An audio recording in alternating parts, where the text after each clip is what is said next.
अस्सलाम वालेकुम नाज़रीन, आप देख रहे हैं जानिसार न्यूज़ मालेगांव। जानिसार न्यूज़ मालेगांव में आपका स्वागत है। नाज़रीन, चलिए आज की इस अहम खबर की तरफ हम आपको दिखाते हैं।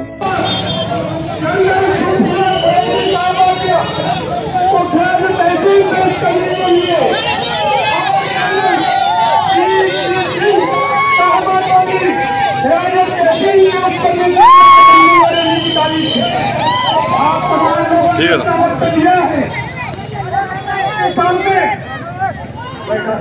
मुफ्ती मोहम्मद इस्माइल साहब अपने ख्यालात का इजहार करेंगे।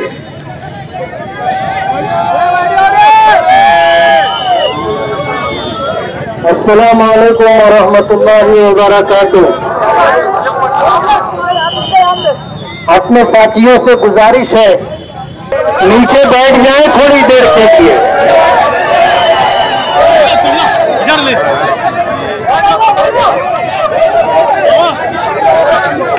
आज इस वक्त हम लोग मौजूदा हालात के पेश नजर हिंदुस्तानी फौज का हौसला बढ़ाने के लिए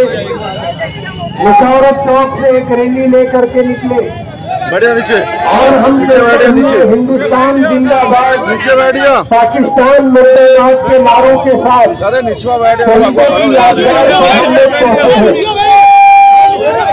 आज इस वक्त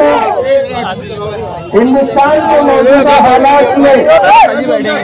हर हिंदुस्तानी, चाहे वो हिंदू हो या मुसलमान, सिख हो या ईसाई, जैन हो या पारसी, किसी भी धर्म और किसी भी मजहब का मानने वाला है,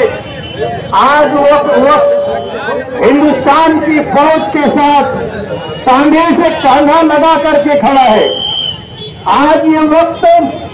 हम हिंदुस्तानियों के लिए फख्र का वक्त है। बढ़ाने के लिए और नफरत बढ़ाने वाले और फिरका परस्ती की बात करने वाले,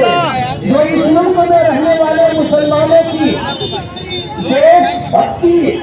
और हिंदुस्तान की आईन और हिंदुस्तानी फौज के साथ हम आहंगी पर सवालिया निशान खड़ा करते हैं, हम उनका जवाब देने के लिए आज ये रैली लेकर के मुशर्रफ चौक से निकले और इस वक्त शहीदों की यादगार पर है। ये वो शहीदों की यादगार है कि जब 1922 में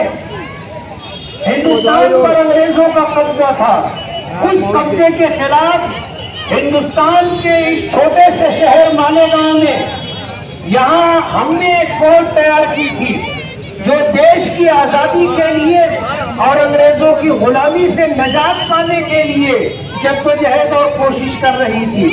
मालेगांव की आजाद हिंद फौज ने मालेगांव को अंग्रेजी तसल्लुत से आजाद करवाया था और 3 दिन तक मालेगांव में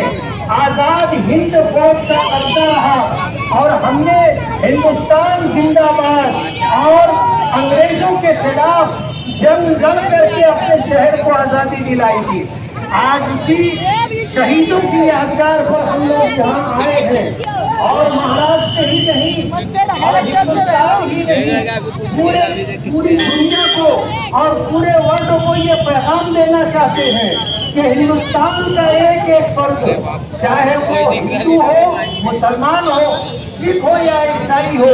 देश के साथ, देश की आजादी के साथ कोई समझौता करने के लिए तैयार नहीं है। हम वतन परस्त हैं, हम हिंदुस्तान से मोहब्बत करने वाले लोग हैं। हमारे पुरखों ने, हमारे आबा और अजदाद ने इस देश की आजादी के लिए बेपनाह कुर्बानी दी और अगर हम ये कहें तो गलत नहीं होगा कि देश की आजादी के लिए सबसे पहले जद्दोजहद हमने शुरू की थी और सबसे ज्यादा कुर्बानी हमने दी है। आज अल्हम्दुलिल्लाह हिंदुस्तान ने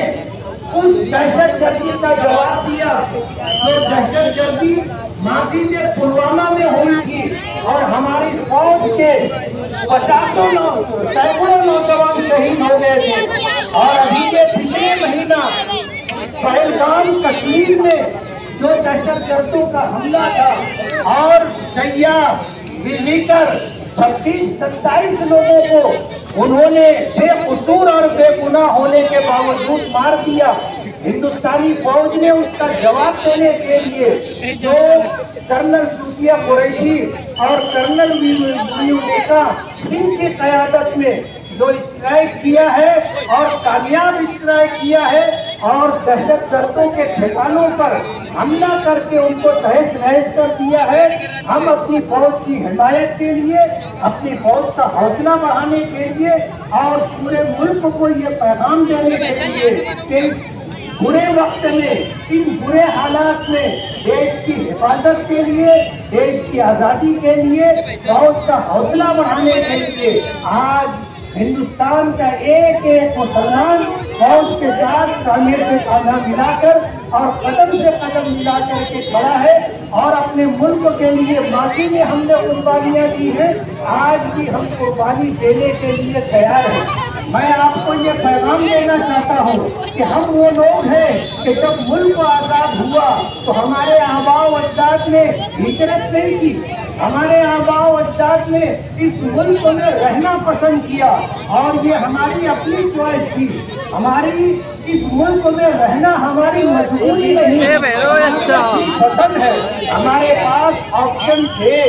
हम मुल्क को छोड़ करके पाकिस्तान जाना चाहते तो जा सकते थे, लेकिन हमने पाकिस्तान जाना कबूल नहीं किया, इस मुल्क में रहना कबूल किया। हमारे आबाओ अजदाद ने ये पैगाम अपने बड़ों से सुना था कि हम इसी मिट्टी से पैदा हुए हैं और हम इसी खाक में मिलेंगे, हमें हिंदुस्तान छोड़ करके कहीं और नहीं जाना है। जमीयत उलमाए हिंद ने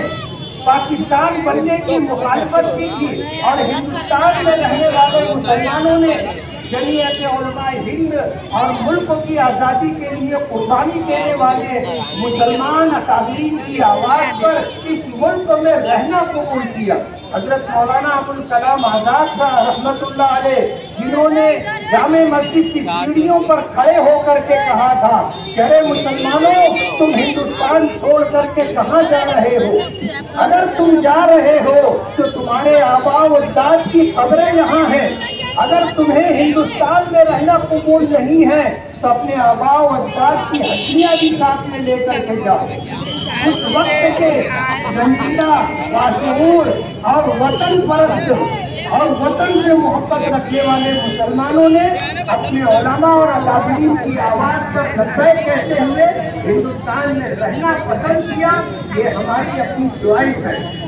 कि दूसरे ऑप्शन होने के बावजूद हमने हिंदुस्तान में रहना कबूल किया है। हम हिंदुस्तान से मोहब्बत करते हैं, हिंदुस्तान की आज़ादी से मोहब्बत करते हैं, हिंदुस्तानी फौज से मोहब्बत करते हैं, हिंदुस्तानी संविधान से मोहब्बत करते हैं और पूरे मुल्क को ये पैगाम देना चाहते हैं कि इस मुल्क की आज़ादी के लिए, इस मुल्क की तरक्की के लिए, इस मुल्क की हिफाजत के लिए हिंदुस्तान फौज के साथ, हिंदुस्तानी हुकूमत के साथ और हिंदुस्तानी क़यादत के साथ, हिंदुस्तानी कानून के साथ हमने हमेशा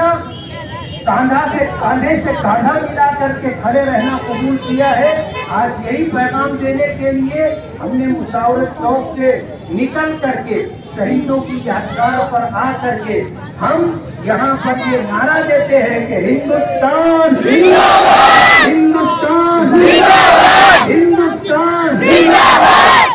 इंडियन आर्मी जिंदाबाद, इंडियन आर्मी जिंदाबाद, इंडियन आर्मी जिंदाबाद, पाकिस्तान मुर्दाबाद, पाकिस्तान मुर्दाबाद, पाकिस्तान मुर्दाबाद, कर्नल सूफिया कुरैशी जिंदाबाद, कर्नल सूफिया कुरैशी जिंदाबाद, कर्नल विवेका सिंह जिंदाबाद, कर्नल विवेका सिंह जिंदाबाद, कर्नल विवेका सिंह जिंदाबाद, इंडियन आर्मी जिंदाबाद, पाकिस्तान मुर्दाबाद, पाकिस्तान मुर्दाबाद, पाकिस्तान मुर्दाबाद, इनकलाब जिंदाबाद, इनकलाब जिंदाबाद, इनकलाब जिंदाबाद। तमाम लोगों के शुक्रिया के साथ आज की ये मीटिंग, आज का ये प्रोग्राम खत्म किया जाता है। अगर आपने अभी तक हमारा चैनल सब्सक्राइब नहीं किया तो हमारे चैनल को सब्सक्राइब कर